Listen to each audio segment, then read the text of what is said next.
Welcome back, casuals. We're here on another episode, just hoops today. Kevy's away, the big fella. But I do have a guest joining me. We have local Townsville legend, professional boxer Lachlan O'Shea. Thanks for coming in, man. Hang on, Hayden. You've been a bit busy lately, hey? Yeah, a little bit. I had that time off there. Yeah, sorry. I had that time off there for my shoulder surgery, and then obviously I lost nearly 2 years because of that.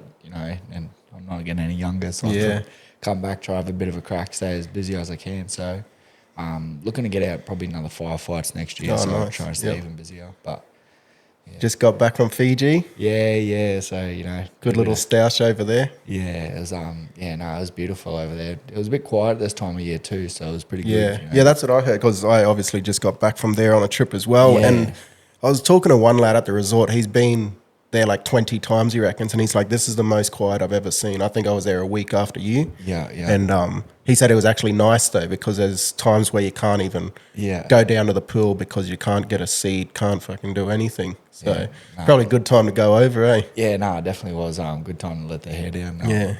But yeah, went there for a pretty tough fight. Like some lad who they rave on about him a bit, Winston Hill.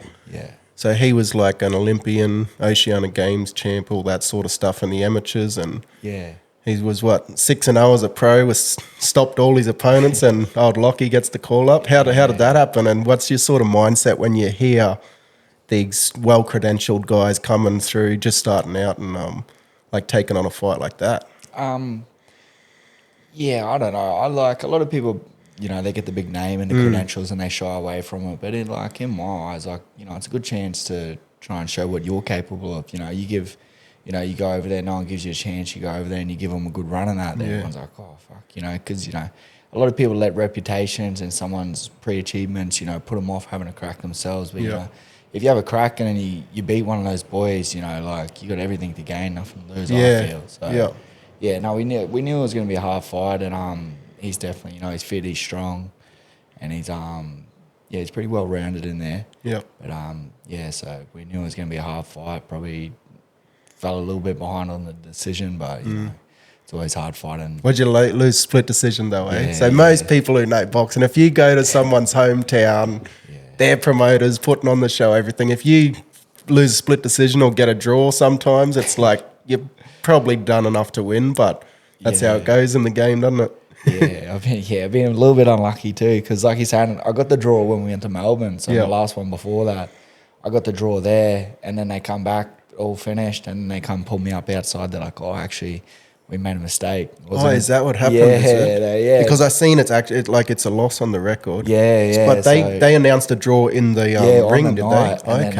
And then that night, all the promotions got no footage of my fight, nothing. They scratched that off the card, and then it's.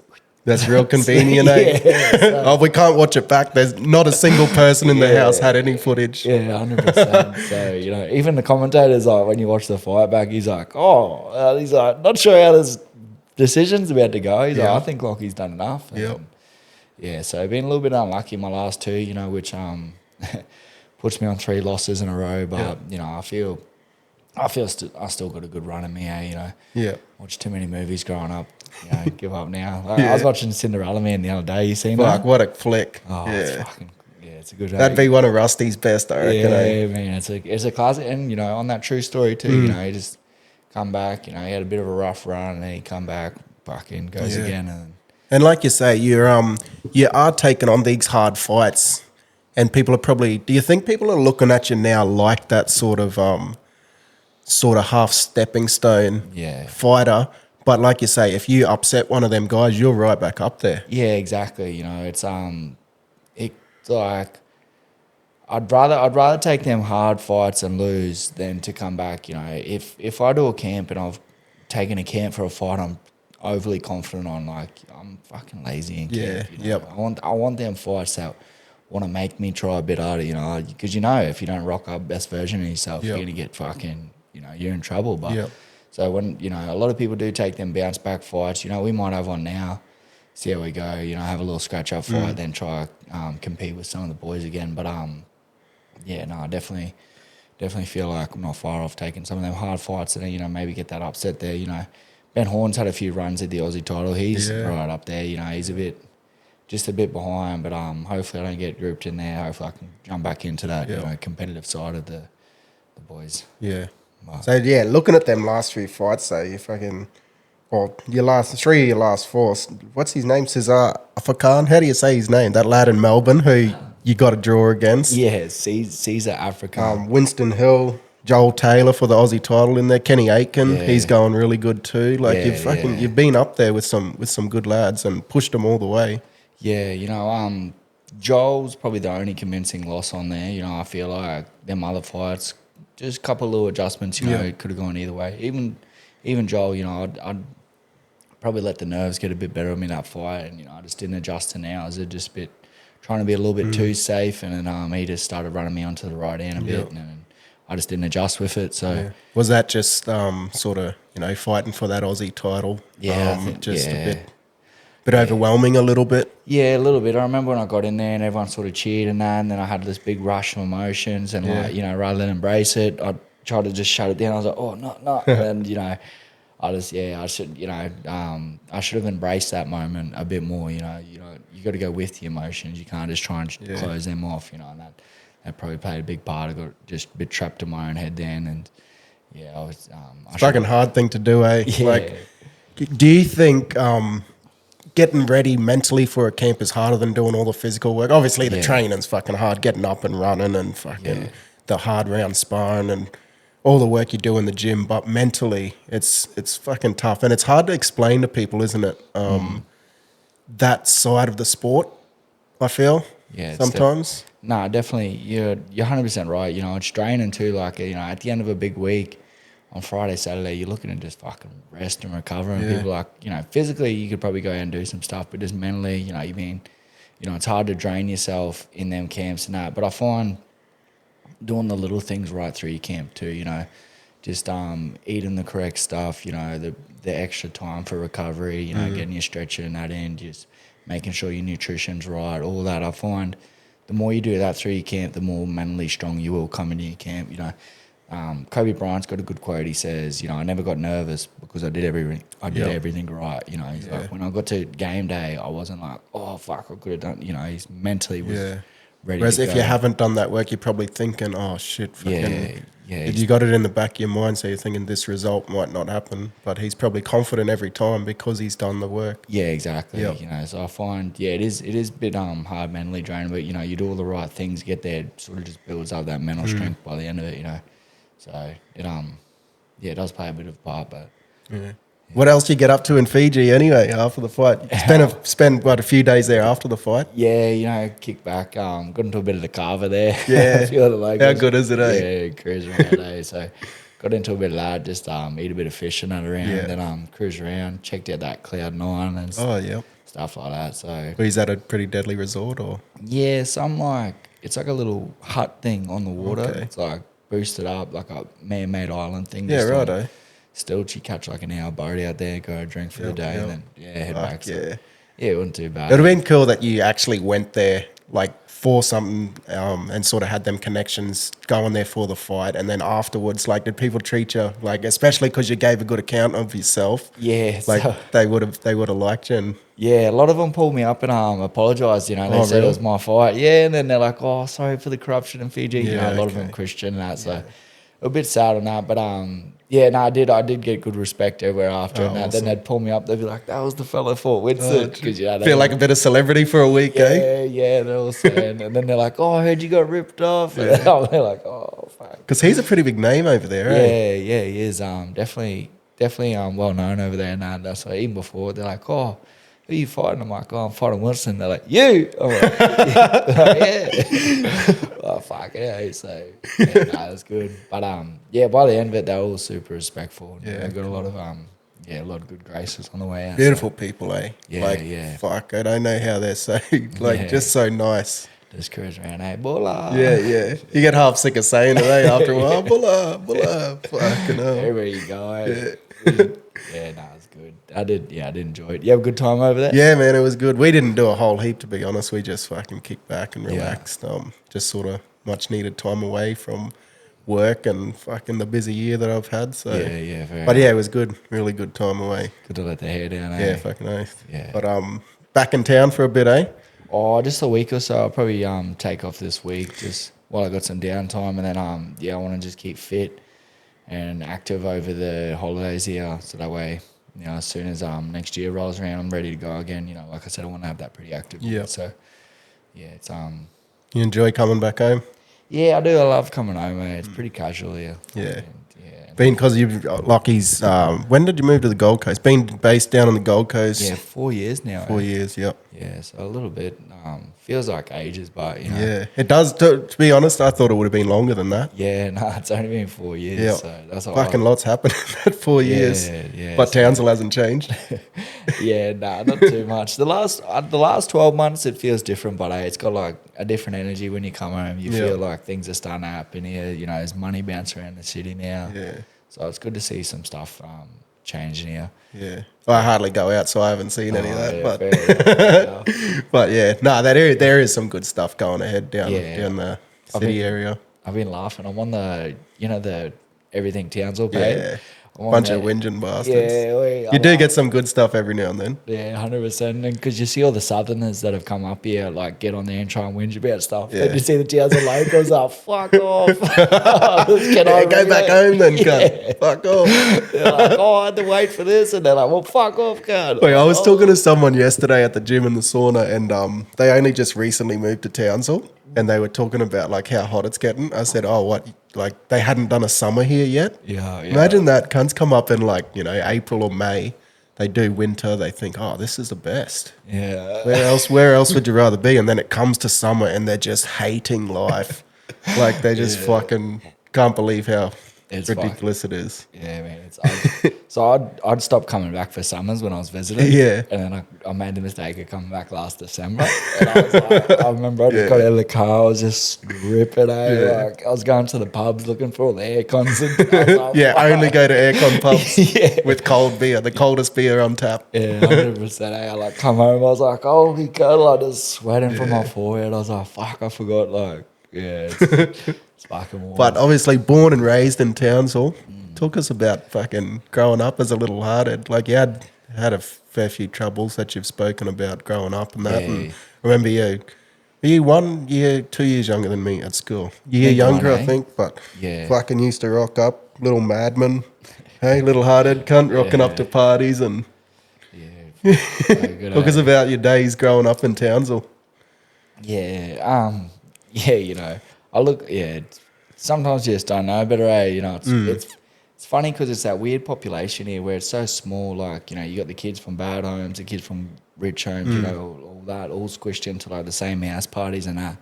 So, the interactions are pretty funny here growing up. Like, but, definitely a lot of character building growing up here. So. Oh, that's young people in general. You're navigating that fucking space where you're trying to impress people or you don't know where you quite fit and you're fucking shit at making decisions, So you mix that at, 16, 17 with a bit of fucking alcohol and a lot of the time stuff don't go too well, but... And I'll just tell you what, it is violent here growing up, like, because, I worked in town there in Surfers for a bit when I was there and then, like, I was laughing, like, here... A little push shove kicks off. It's like bang, everyone's punching on real quick. But like down Gold Coast, there's like watch them push and shove and like yell and commotion for ages. I was like, back home, this is a fight already, though. So it is it's pretty rough growing up here a little bit, but we don't go too much more into that sort of stuff then. So, but going from that sort of rough upbringing and being a bit of a, fucking. Not a larrikin, bit of a character. Yeah, a bit of getting into boxing, like how did that happen? And then after that, like how did that sort of change your whole sort of thinking and actions and so I got that GBH charge when I was about fresh 18, 19, one punch, broke this fella's cheekbone. Oh shit. And I went through court for that for about a year or so, thinking I was gonna go to jail. And then when I got off it, I was like, fuck, you know what? I was like, I'll try to do something out of this fight. And then it's, might as well. And then ended up breaking my leg and then had a bit more time off. So I didn't quite get into boxing until I was a bit old, till like 24. But then when I finally got into it, I just sort of fell in love with the process, you try something, it's hard, you don't get it, but you just keep trying, adjusting, and it gets better and better, and then you can add on to that. You know what I mean? Like, it's the same with anything. If you're consistent with anything and you put that repetition in life, you get better at it. Like, and I learned to break down drills to make things a bit smoother for my movements in my boxing. And then, you can take that aspect into anything. Like, I'm trying to learn guitar at the moment. Oh, yeah. I'm pretty shit. But, like, sometimes I break it down and my strumming's not. Do you play left-handed guitar or not? Nah. Oh, so, true. Yeah, I'm actually right-handed, eh? Oh, yeah. But you box left-handed? Yeah. Oh, okay. When I shattered my left leg, I couldn't bounce back and forward off it. So I just used my right and then, that's why I want to start switching so I can get my power back into the rear. But, see how I go. But, so they're learning them skills and stuff. How did your sort of attitude and stuff change? Like, just like with that realization, you can break things down, learn it, come back, add it in. You're like, it's like when you learn to drive a car. You got so much going on, it's a bit overwhelming and that, but you keep going, you get better, and you can you get smooth with that. So like it's that same thing, just repetition will get you better at anything. So I realized that with the boxing, a lot of stuff was hard, and it was humbling, because I went from like knocking people out easy, and then I'll land one good shot, and they're like, oh, they adjust, and then I'm, what I mean? So I just learned through like just a little bit, just trying every bit, like more and more, a little bit every day, you get a little bit better. It's only got to be a little bit, but over that long run. I think that's what's good about like skill-based activities, especially if it's for exercise, because like, I've been to, like, you go to gym and you try to do weights or you fucking go on. I do enjoy going, not so much now that I'm unfit, but, going for runs and stuff. But there's something different about when you incorporate a skill-based activity where, like you say, you can feel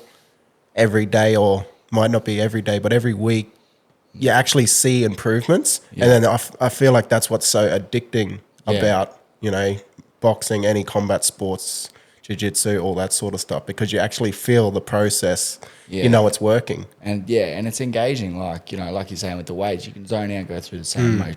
But when you're trying to improve something, you've just got to engage that mind a little bit to try and make that small adjustment, and then you will get better. I could show some person, the same pad moves, but if he's not adjusting and he doesn't want to make it better, it won't get any better. But if he takes the night, he's like, all right, I'll be a bit tighter here, do this better. Them little improvements, they do play a big part. But you gotta want to engage too, for sure, to get them results. But it's good getting that brain working as well as the body, eh? That's why. But getting through, like, start boxing and then just traveling around up north here, punching on in the amateurs. Had some good little amateur fights, traveling around North Queensland. Yeah, I definitely. I wish I had a bit bigger of an amateur career, to be honest. I find it's fucking hard because you don't get the support, like, financially and all that. But I do find, like you're saying, you just travel up north. There you can travel every 2-3 weeks to fight, really, when you're new in child, and then just pump it out. You get to see a bit of Queensland, and then it's just, I don't know, I feel like it's a good experience getting into it. It's not so much pressure. It's a bit more, it's a bit more with the bright lights and all that with the pro shows. There's a bit more pressure through it all and that, but. The amateurs, it's definitely they're definitely fun. Yeah, it's fun, because that's like a lot of people say, the amateurs is your apprenticeship, and I know some people still care about their records in the amateurs, and they're fucking, they pick and choose, try to avoid certain things, but really, like you say, travel around, fight everyone, and that's where you're learning. Doesn't matter the results so much, but just getting that experience up so that if you are looking to go to that professional level, you have that skill base. Yeah, exactly. And then, you want the amateurs best time, like you're saying, you can run into them different styles before, you can figure them out before you have to fight them on the pro. Once you lose those in pros, everyone's like, but when you lose an amateur, no one really cares. But you're fighting at the back of a pub in front of 300 people or something, or big show might be 400 or 500 people. If you're lucky enough to get on a pro-am, you might be a couple more, but really, no cunt cares. No, it's fucking... And I know up here anyway, it's really like, there's a good vibe around the amateurs. Like, everyone's friendly with each other and, it doesn't really care. No one cares. They'll still, as you're walking out, good fight, brother. Like, keen to see you again, whatever. They're not, like you say, in the pros a bit more. If you lose, you're sort of, you're not good anymore. Yeah, it's definitely, it's definitely a lot more unforgiving for the pros, you know. The North Queensland boys are having a bit of a bad run at the moment too, but, you know, we'll bounce back and we'll go again. But, like you say, you didn't have a massive amateur career, but you had an opportunity a bit too good to pass up, to make your pro debut. Yeah. Talk us through that. You fought on, was it Horn Mundine? Yeah, the Horn Mundine card. Suncorp Stadium. Yeah, it was, I was a bit sad actually, that fight ended so quick. I had the maddest seats, everything all there, and then fucking the fight ended quick. I was like, oh, but nah, it was hectic to be a part of that for my first pro fight. Definitely, I fought obviously Jeff Horn's younger brother Ben on the card, and Dennis just hit me up. He's like, oh, you know, you want this debuted in 6 weeks on the Jeff Horn versus Mundine card at Suncorp Stadium there, whatever. I was like, yeah, go on. And I was like, let us know. And then he's like, yeah, we'll confirm it with him. And then so I had like 5 weeks really to get off the couch and try and get some fitness for that. But I definitely wasn't turning that down. Yeah, it was opportunity of a lifetime. And then he was a bit of a slugger anyway, so it's not like I was coming up against a proper killer. Yeah, did you know much about him before? Like, just because, like, obviously the last name, but he don't fight like his brother. Yeah. Like, he's solid, but yeah. Was it a bit daunting hearing, you're fighting a Horn on Jeff Horn's undercard in front of Suncorp Stadium? Like, I wasn't too worried, because even you look at Jeff, he's done lots, but, you know, he's not like a... Technically, he's not the most proficient boxer. Yeah, so he's just a hard cunt and can punch. Exactly. You know, I think that got him a long way. Yeah, definitely. So, you know, he's tough and he's hard and he just put his head down and just bang him with him. So I wasn't expecting like some, you know, fanatic killer. And then we heard his brother was just like a bit of a brawler. All right amateur record. I think he'd lost a few, but so we knew he was definitely beatable. So... Yeah, I wasn't too worried. I was just happy to be part of it because I'd had a year off at that time. So I was thinking I probably wasn't going to box again. Yeah. And Dennis called me with that, and I was like, yeah, fuck it. And what do you reckon they were just trying to get? We'll get this fucking cowboy from North Queensland because he'll be an easy beat. Yeah. So definitely ruled us in as someone to beat, and then but because I'd had a year off too. That's why they're like, perfect. You know, he's inactive. So. But it was it was pretty good. We were spewing back because we tried to get the rematch again on when Jeff fought Tim Zoo at the stadium here. Oh yeah, righto. Yeah, we tried to get that rematch, and then they turned. So you obviously you ended up beating him in that debut, and So we had that fight there, and then I was behind actually on the cards there too, all up until the fourth round. And I ended up just catching him. No, I remember it well because I was thinking the same. I'm thinking, you know, he's probably ahead this other fight. You know, Ben's probably beaten him here.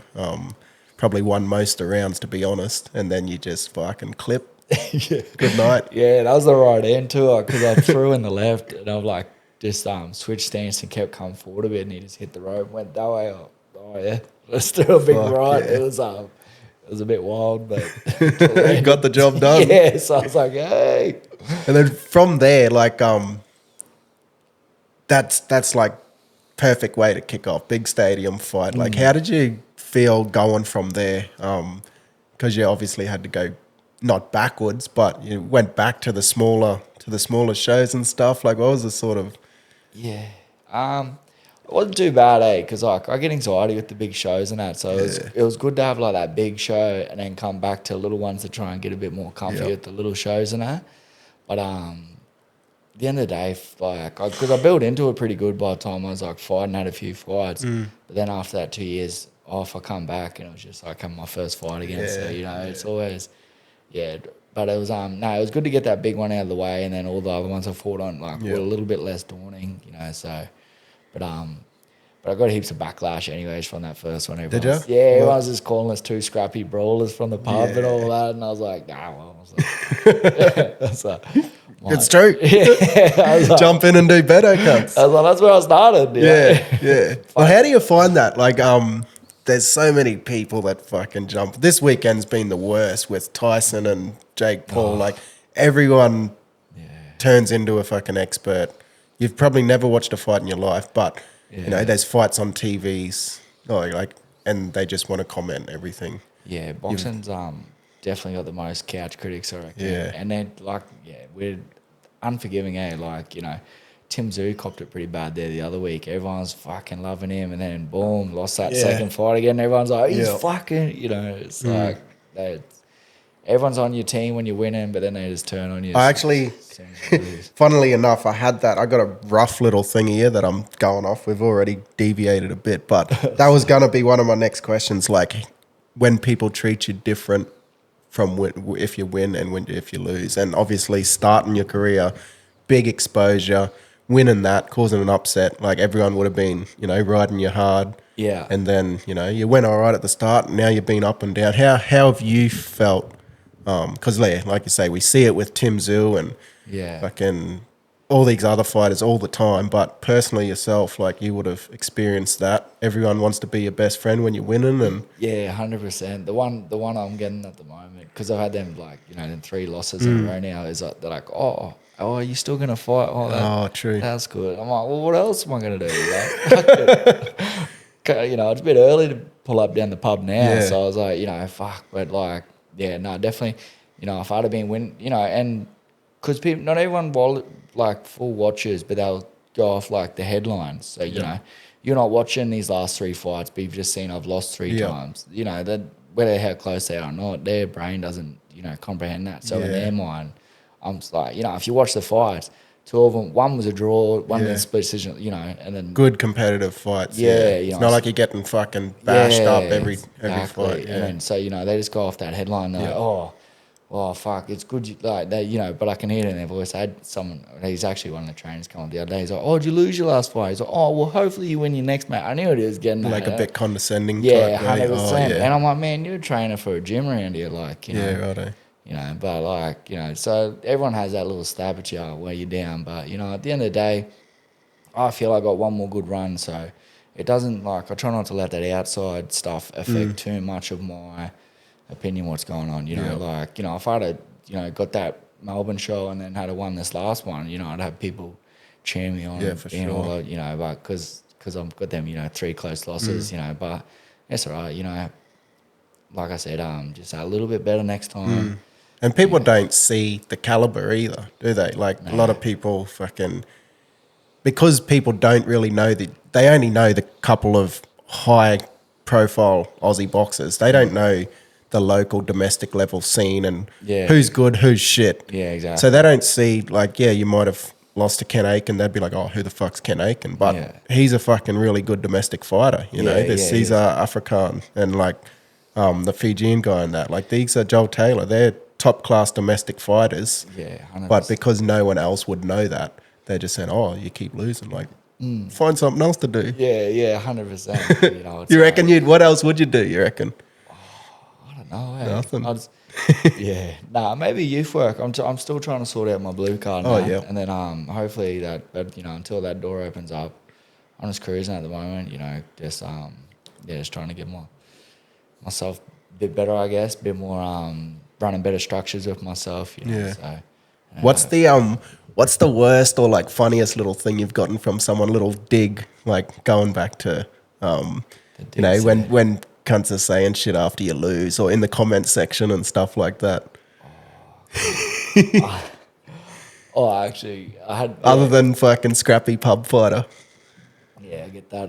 Nah, buddy, funny. So funny you said that, actually, that people jump online, they don't know who's who. Yeah. I had one fella jump online and hit me up and he's like, but what's the win-loss ratio for the people you've fought? And he was saying stuff like that. And I was like, so I actually had a look. It's actually pretty shit. I was like, oh, fuck.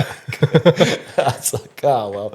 But like, you know, like you're saying, when a few boys all fight each other at the top and lose to each other at the top, like, you know, not everyone's going to have that great record. And not everyone understands who's who fighting, you know, at the top there. So like Ben Horn, you look at his losses, he's got a few, but most of them are from top caliber fighters. So, you know, but on paper, he looks pretty well, mine's not much better, actually. Fucking 8-6 at the moment, so. Still more wins than losses? Yeah, just. There's much room left. So. But when it's coming from people who've never fucking probably even trained a day in their life, It's like...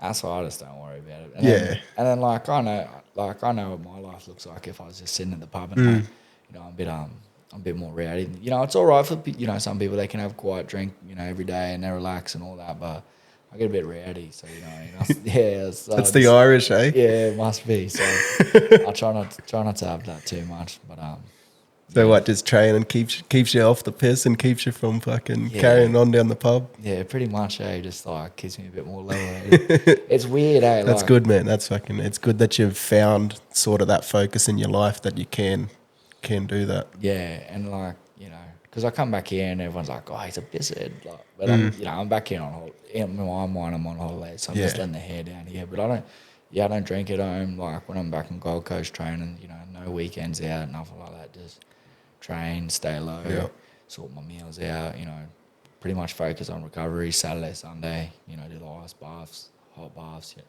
Back and forward. You doing much of them before? Yeah, I've fucking been getting into that a bit the last probably just 12 months or so. I wish I did it when I was like training and stuff. It's become really popular, eh? Yeah. And it is so good for you. It's massive now. And like, and then, you know, it just goes on to that mental strength too. You know what I'm saying? You do all that stuff. Sometimes I'm sitting in there, I'm like, oh, I want to get out. And I'm like, oh, you want to win this fight or you want to get out? Then I'm like, fuck. Play them little things over in your head. And then that's what I want to know. But when I get like come into these fights now, you know, I've been sitting in that ice bath for 5 minutes. They get punched. Oh, it's like putting yourself in uncomfortable positions makes you like in other aspects of life. It's fucking. It just seems easy, you know, and that's why boxing translates over well into.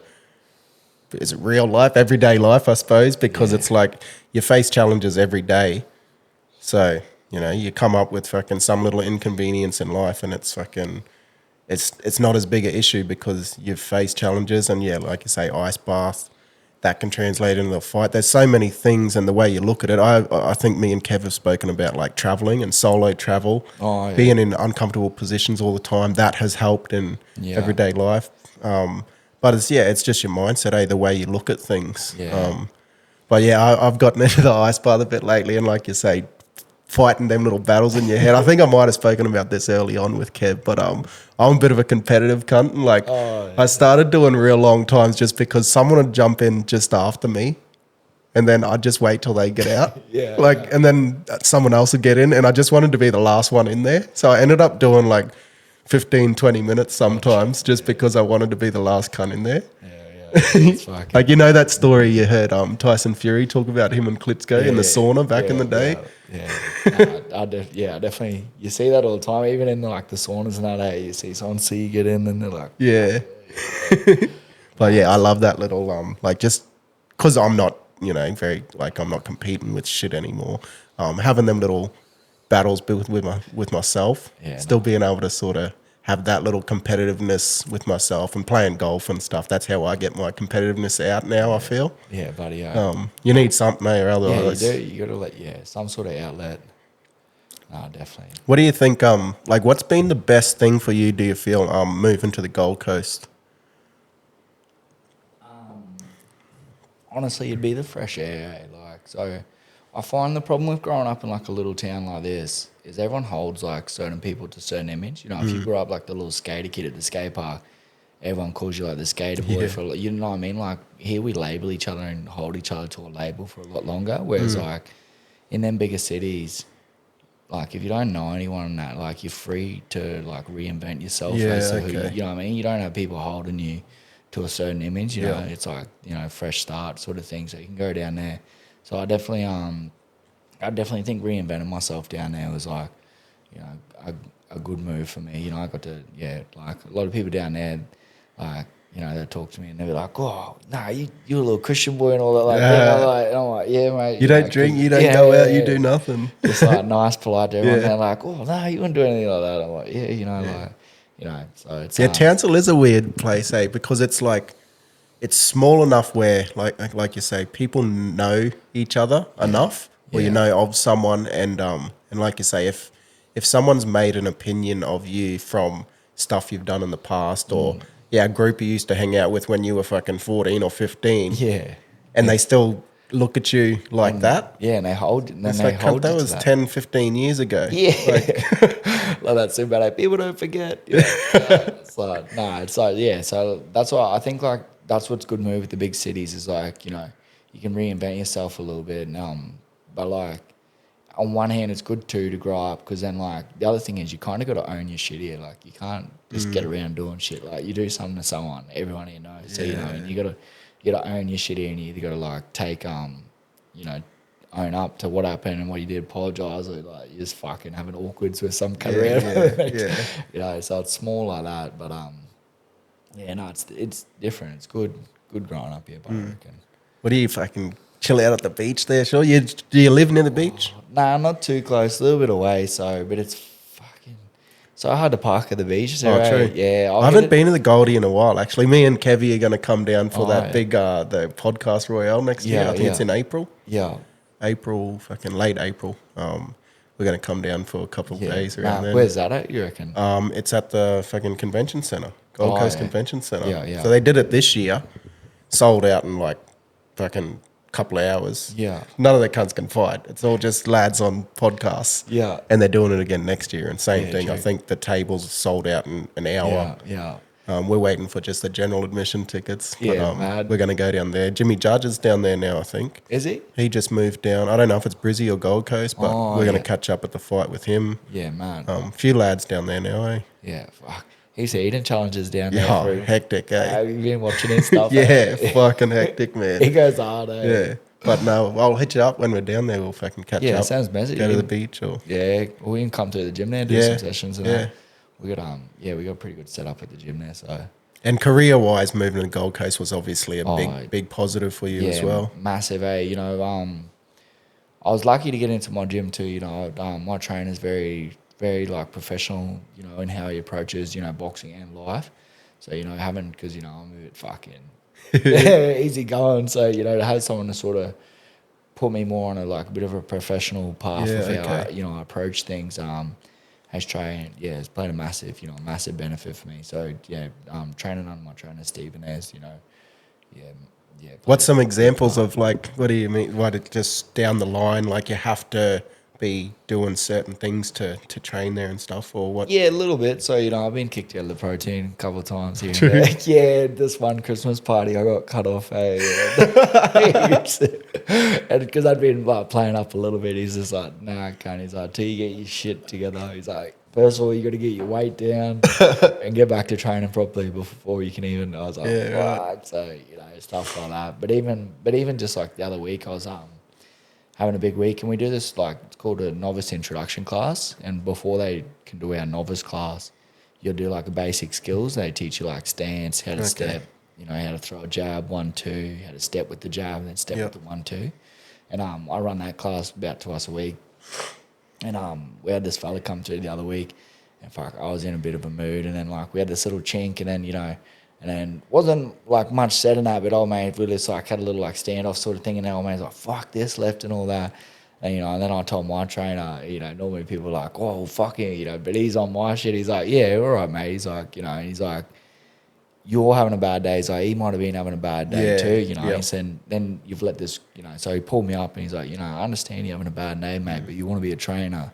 You can't be, having conflicts with random people. He said, what do you get out of that? And I was like, fuck. So, I had to go home and rethink, a little bit of how I treat people when I'm having a bad day, But, it wasn't anything bad, but the fact that he still was like, mate, you're having a bad day, but you want to be a trainer. Some days you just got to, you don't know what he's going through either. And I was like, fuck. That's the thing, you got to give everyone the benefit of the doubt. And it's you can't judge someone on fucking that one interaction because it's he could have fucking... Yeah, exactly. He could be going through anything. And, if you're going through the same and you just have that little clash. Yeah, but exactly. I often think of that too, to be honest, going to work and, dealing with people all the time. And if I'm having a shit day, sometimes I feel like I get a bit snappy and I have to pull myself back and think, well, it's not their fault. That I'm going through shit, so I need to reassess how I, those interactions with people and how you address people. Yeah, 100%.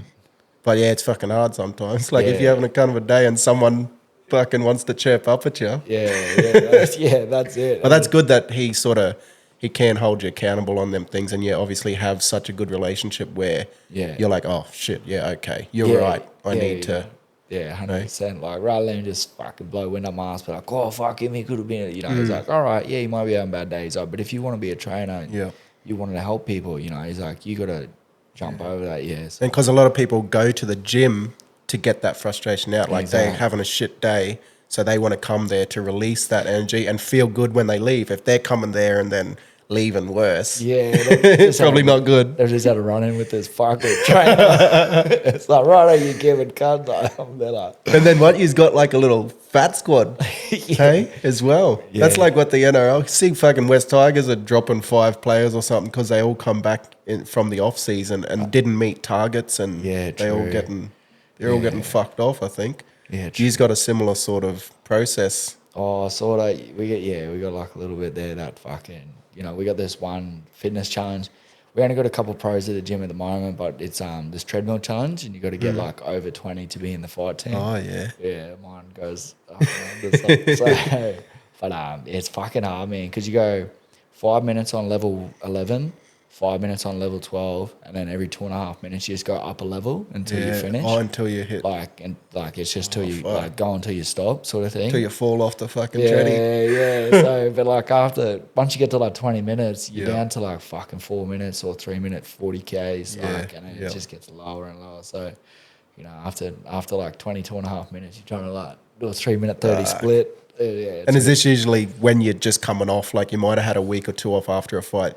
You're doing this, or is this during camp and stuff? Nah, it's not during camp. But like, that's the standard. You got to get up to. You got to at least 20 minutes. Like, if you can't get 20 minutes, then you fucking no good, eh? Yeah.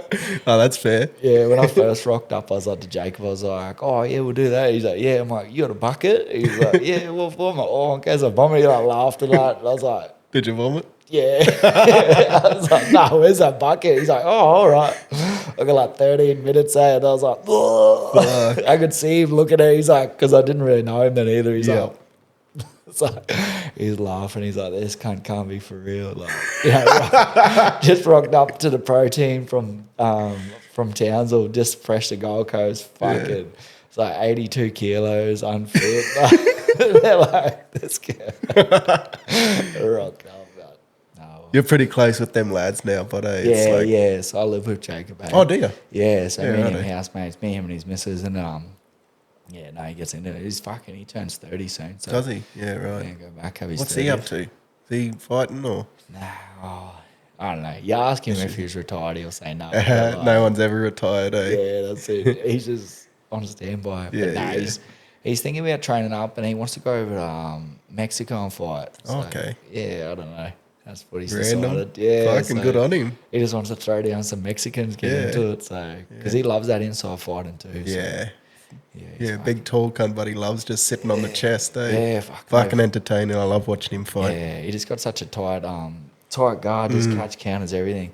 So it's definitely it makes it hard. How lucky do you feel like being able to walk into that gym, and now after 4 years, just friends, be a part of it. Or family, I suppose. Yeah. Literally living with them, and how much you would have learnt off them the last 4 years.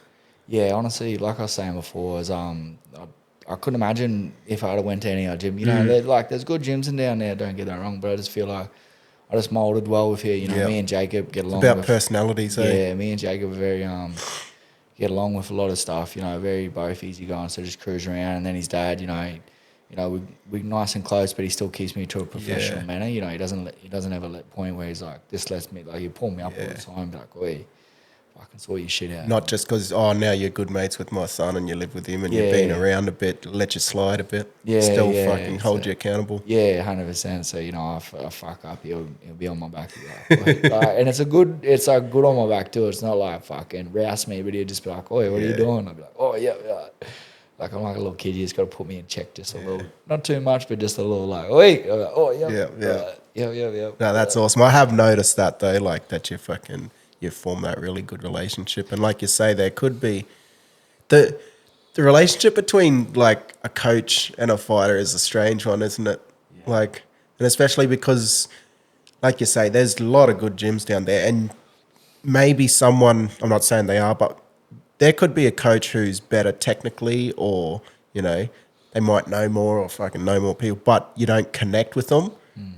And I think if you can have someone, they might not be as high a standard as coach, but if they can get the best out of you, that's what's way more important. Yeah, you know? 100%. Like, you know, two people being able to work together, you'll get more out of than someone being like you said, well more, you know, knowledgeable with everything else, but not being able to relate. You know, there's like, because there's been people that have left our gym just because they don't relate in well to the gym. You know, it's like it comes down to where you fit. You know that, and it definitely does play a big part. You know, you gotta find that right gym. That's what I don't understand when people like, you know, some people bounce around gyms and people get a bit butthurt about it. It's like, man, at the end of the day, they got to go to where they get the best out of. You know, so I feel like if it's with someone else, you know, then that's fine. You know, just let them go.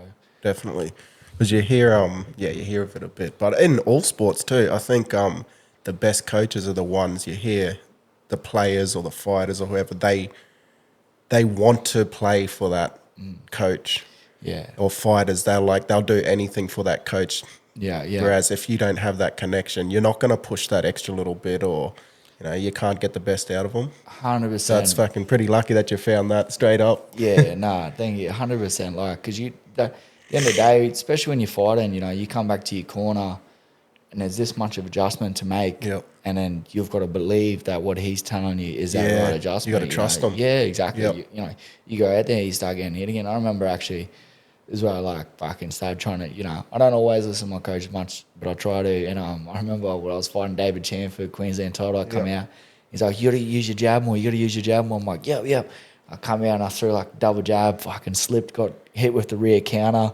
And then I was like, in my mind, I was like, fuck the jab. But I was like, you know what? I was like, we'll just keep it going. Yeah. Like, you know, I ended up winning that round off the jab and that. But yeah, like my first reaction, slip, bang, counted. I was like, first thought, I was like, fuck this. He set me up, this guy. And I was like, you know what? I was like, we'll just listen, just try and stay with it. So, you know. You remember the time I played up at the Christmas party? He set me up to get bashed. He's like straight in there. So, but yeah, it's, yeah, you definitely need that trust thing. You know, it doesn't matter about credentials; it's about the mold. You know? Yeah, it's that reaction. You know, it's like everyone he meets. You know, it's like funny to say, but it's like two chemicals. You know, everyone will have different reactions with different people. So you know, sometimes you will find, you know, he might not be the most knowledgeable coach, but he might mold really well with them and then get more out of them than that good coach will. You know, it's why you see. I find. You see that a lot with the little Murray lads and around here. You know, they're real good, real talented, but then you send them down south or something, they don't mold with the trainers. They can't have that connection because, they just don't get that mold and they don't get that out of them, and then, you know, they don't trust them cunts, so they don't want to, you know, so it does make it hard, but that's why I used to say, fucking old Ray there, bring him, they loved him, man, they'll get in there and fight to death for him, so, you know, he used to get the best out of him, so, yeah, you definitely, you definitely need that good connection with your corner to get the best out of your fighters, I reckon. Yeah, definitely. Before I got a bit of a serious question to ask you soon, which you probably know we're going down. But before that, I've been asked to ask you about the fucking Mount Isa rodeo. You biffing in the tent there one time, eh? Yeah. I was went down there and then we're like, I've never been out to the rodeo there. Haven't you? No. It was big turnout for the weekend there. Because I'd never really been to Mount Isa before. There's heaps of people getting around and that. Yeah, deadly weekend, they reckon, eh? Yeah, massive, eh? So we actually ended up getting too drunk most of the nights, didn't even make the rodeo. But we went out there and then I charged. First night got kicked out and all that. Then second night sort of stayed in that. Then third night on the way. That was the last night there. That's when we're like, fucking got to get into the rodeo. So it was. I definitely had fun, in the tent.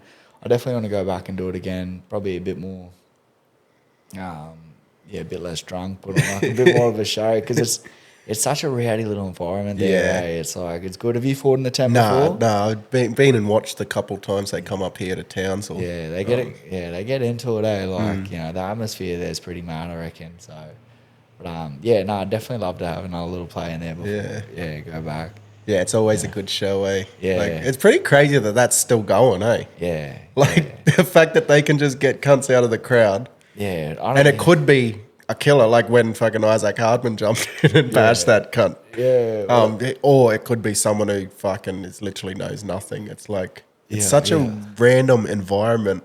But it's fucking cool that it still exists. If anyone ever gets a chance to go to Fred Brophy's tent, fucking go. Yeah, have a It's a good night.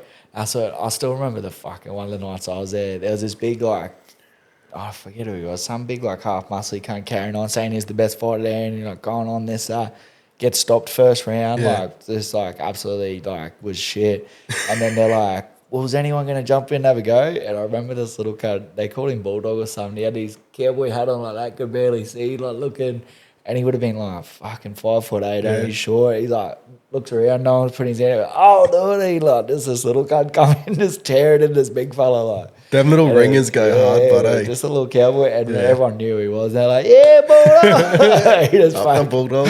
Yeah, he's just a little cunt, hey, just known. Then because it went from this big, like, muscly cunt, like, oh, I'm the best here. Looks the part. And then chinked first round, and then this little cowboy's like, fuck it, I'll get it in. That has a good go, so yeah. That just goes, you can't fucking judge by what they look, Yeah, no, it was definitely laughs, and he didn't know what was happening. But no, it was rowdy. All right, we might move on to the last couple of years, being told how do you say it? Diagnosed with Huntington's disease. Like, just explain to the people what sort of it is, and all about that. Yeah, so kind of just like it's just like it's a disease that's a bit like similar to like Parkinson's, MS, and all that. It's like it's a build up of some little like fucking cells or something to your nerve reactors in your brain and that, like protein cells. So I don't know what it does, but the more it builds up, the more it starts to congest everything that's going on. So it makes like the progression of it very slow at the start, but then like because it's like a build up of like stuff there, once it starts progressing, it gets worse and worse. So what happens is like nothing will happen for the first, say, 30 years of your life. But then anywhere between 30 to 40, it just kicks in. And then once it kicks in, you've got, everyone's different. But you got roughly about 10, 15 years, and then you're like pretty much fucking fucked. So, yeah, so the first 5 to 10 years aren't too bad, but then like the next 5, 10 after that, obviously because the progression, like it just gets like a lot. Is there things they do or you can do yourself to like slow progression or stop it at all? Or is it just sort of, it's happening? Whether you like it or not? Nah, not really. Like it just sort of happens, and then like so like at the moment, because the first sort of symptoms everyone gets is like a physical, like they lose their functionality, like their physical sort of stuff. But because I'm having trouble with them at the moment, actually, I'm telling the doctors like I've started progression, and they're like, oh, well your physical's fine. And I'm like, yeah, well my physical, I'm training fucking 10, 15 times a week. If I was decreasing faster than I am, maintaining what I got, I'd be fucking, obviously rapidly decreasing it. Yeah. So that's why they're like, because what I struggle with is sleep. I toss and turn a little in my sleep now. Like because when my body relaxes, one of the symptoms is your body will have like just involuntary, but they get worse and worse as you get older. Like as it progresses, it gets worse and worse. And then the other one is you lose movement. So like I'll have random movements and then I lose like the functionality when I try and when you're actually, so it's like involuntary movement when you're not trying to do it, but then if you're focusing on picking this up or something, it's harder. Yeah, exactly. That's where it's like the mix between like Parkinson's and MS. Like because you're losing like not only like having little like shakes and like that, but you lose the general, and then you lose your cognitive thinking too. So like the biggest like because I've watched I've seen it with my grandma, and then now my mum's got it. But if anything, it reminds me of her brain like going backwards. Like she went she reminds me more like a little kid as it progresses. Like she just like some stuff makes me laugh. Like she never used to I'd share food with her and she'd be like, oh, no, you stay off your nose. And then now she's more like wanting to try different shit. And I'd be like, oh, you want some of my food? She'd, But she does like little kid things. Like if she wants some, normally like, oh, can I have it? But she'll just be like, look at it now. And then I'll laugh. I'm like, oh, do you want some? She's like, yeah. And I'll be like, oh, go and give her some. But her brain goes backwards. It reminds me of a little kid. And then just problem solving, obviously, that's she's like, obviously got problems solving, but yeah, it's pretty full on. So, but once it kicks in, like so you lose your thinking, and then you lose your body, and then which is Fuck, man, that's got to be a hectic thing to be told, and then like just waiting around sort of thing, feeling like that's. Hey, has anyone ever said, "Oh, you got to stop boxing because of this," or what's the sort of consensus around that? Nah, well, people, I have had people say that, but like in my mind, I'm like, all right, like I might stop boxing, I might save 2 years, but I'm like, but if it's gonna fucking happen anyway, it's like, why? And it's helping me with so many other aspects of my life, so I might as well. I'm keeping fit, I'm keeping active, I'm doing stuff, it keeps me at least setting goals and that, so it's definitely I definitely. Yeah, because I've had people like, oh, and you still box? I'm like, well, fucking, even... What am I meant to do? Sit in bed and fucking wait for it to happen? And then even if I don't box, it still comes anyway, so I still, I still got all this progression. But if anything, I did notice with my mum, she started losing, like, her speech and that a bit. She got into choir, and then just just the general, like, using her tongue and that started re-strengthening. She got a bit of her speech back, like, wasn't great. I did notice, you are able to battle it through, so... That's probably why you wouldn't have seen my physical like symptoms yet, because I'm training so much, So I've started like trying to get into learn stuff too. That's why I'm doing guitar now. Yeah. So I can keep my brain like active and engaged, rather than try and just let it slip away. So no, that's it's hard to explain, but it's fucking like it. Yeah. You're trying to tell people, and they're like, oh yeah. You're like, It's, I don't know. It is what it is. So. No, that's fucking got to be a crazy thing to go through, man. But fuck. Yeah. Ah, well, fucking. Yeah. All right, we'll get we'll move on and we'll finish off with the guest questions, eh?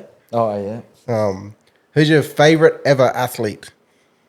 Probably Jonathan Thurston, eh? Yeah. Yeah, I admire like just because he was never like the most physically gifted athlete, but mentally perform. Yeah. Like always mentally able to perform. You see him at the end of his career, it's fucking held together by duct tape. He was all taped up, So he was like old, a bit run down. Slow, everything. Just competitive though, eh? But just mentally able to perform and just excel still. Yeah. And, like, I find myself, I'm a bit more physical than mental, performance based. So I respect that without, like, he didn't have the top physical attributes when he started, too small, too slow, too this, and then fucking jammed out for 20 years, and then still at the end, he's too slow, and then still like, but just mentally performing, So I do respect that. Like, you see a lot of good athletes that come through like that. They just have that that mental grind. Like Steph Curry's another one. He just grinds out training until he's like, just MJ, all the fucking all the top Kobe, athletes. Hey, there's something that sets them apart because it comes